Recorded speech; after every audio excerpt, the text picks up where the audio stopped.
Estava sentado no trono, à destra do trono de Deus.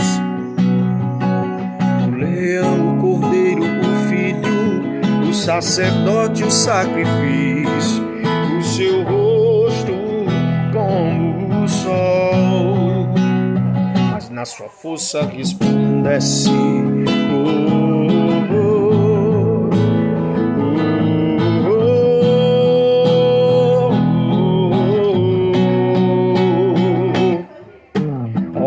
Como chamas de fogo, cabelos mais alvos que a lã, em seu peito um cinto de ouro, em seus pés um latão reluzente, sua voz como o som das águas, na sua coxa está escrito assim: Rei dos reis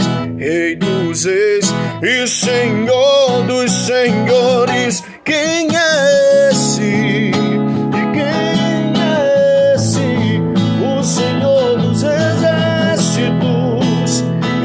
Rei da glória, quem é esse? E quem é esse? O Senhor poderoso, Ele é o Rei da glória.